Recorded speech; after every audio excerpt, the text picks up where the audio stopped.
This movie is about importing data from Access and the web, the internet. We're going to establish a connection to an Access database, and then we'll look at the property settings, and then we'll establish a connection to the internet, the web, and look at the property settings for that connection. So the first thing we're going to do is connect to an Access database. There was an Access database that was provided as part of your practice files, and it just has a table of some information on stocks that are traded on the NASDAQ. To do this, go to the Data tab, and in the Get External Data group, left-click From Access. You can use this breadcrumb trail to find your file, and mine is right there. I'm going to select it, and then left-click Open.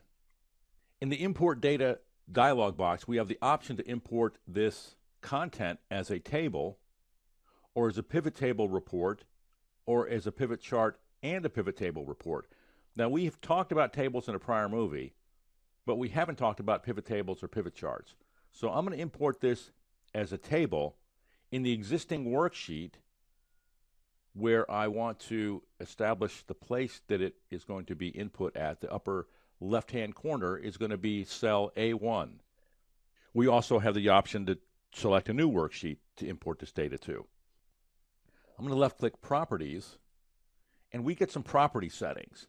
The default is to enable background refresh, so that when you click the refresh button, if you have a lot of data that takes some time for it to refresh, I mean, there's 1 million lines in Excel, or more than 1 million lines, you can have the data be refreshed in the background to allow you to continue working in Excel.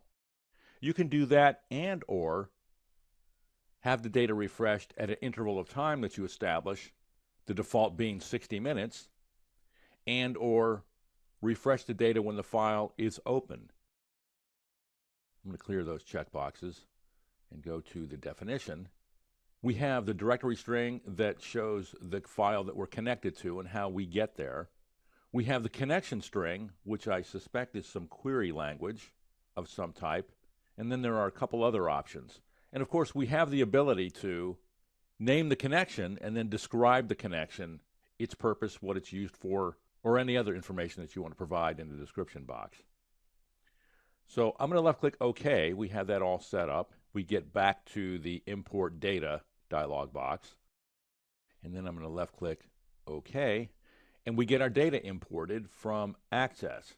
It's in the form of a table, which is the default setting, and since we have the table selected, the Properties command button in the External Table Data group is available to activate, to select.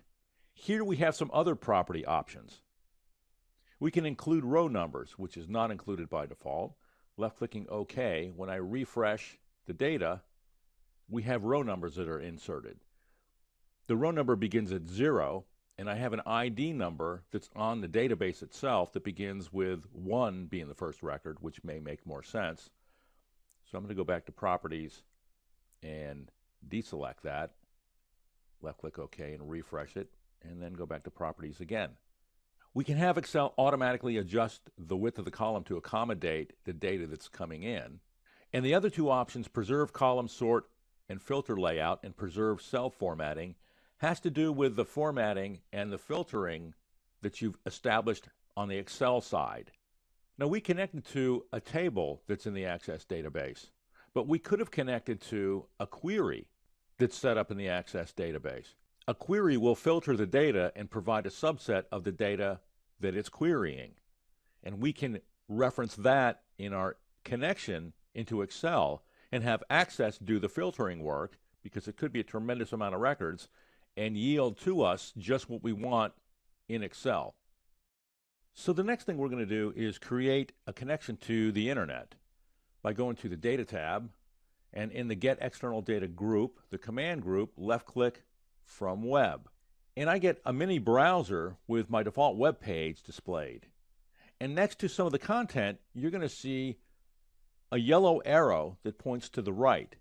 And if I scroll down a bit, you're going to see the table that contains the Dow, NASDAQ, and S&P values displayed. And when I hover over that yellow arrow, it turns to a green arrow, and it frames out the table that that yellow arrow is pointing to. When I left click, that becomes a check, and then I can left click import, and then I get this dialog box, the import data dialog box, where I can select to have the data imported to the existing sheet, and when I select that, I can identify a location on that sheet. I can select a new worksheet to import this data to, and in the properties, I can name the query, save the query, and just like before with the Access connection, I can enable background refresh, which is selected by default, and or establish an interval to have the data automatically be refreshed, and or refresh the data when we open up the file, and I can also select to remove the external data from the worksheet before I close it. Clearing those two checkboxes, we can have the columns automatically adjust to accommodate the data that's imported. We can preserve the cell formatting, which is on the Excel side, so if I've pre-formatted those cells, when the data is imported, it won't destroy, overwrite that formatting that I've established. And we have the option to fill down formulas in columns adjacent to the data. And this would be columns that are adjacent to the data on the right side, so that if when your data comes in, it extends down beyond the rows where your formulas are, the formulas will automatically be copied in the cells, the rows, down to meet the length of the data. I'm going to clear that checkbox and left-click OK, and left-click OK. And so I didn't pre-format these cells. It's the default formatting, the general formatting. And this data that's showing here is the table that we just selected off of the MSN homepage. We can go to the properties when we have that data selected and change any of those settings that we just talked about. I'm going to cancel that.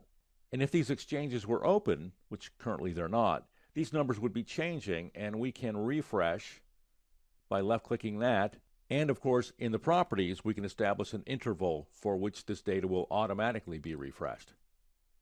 So that's establishing a connection to an Access database where we can either draw data directly from a table or pull it from a query that's filtering data in Access from a table or several tables or even other queries. Once you establish the connection to Access, you can adjust and determine a lot of property settings that include a name, a description, a frequency of the refresh, the column widths and whether they adjust or not, the preservation of formatting we've established in Excel, and even the ability to copy formulas that are to the right side of the data down to meet the data. We also established a web connection that we can pull in data from a table or from the entire website, and we have all of those refresh, column width setting, format preserving options that we did with the Access connection.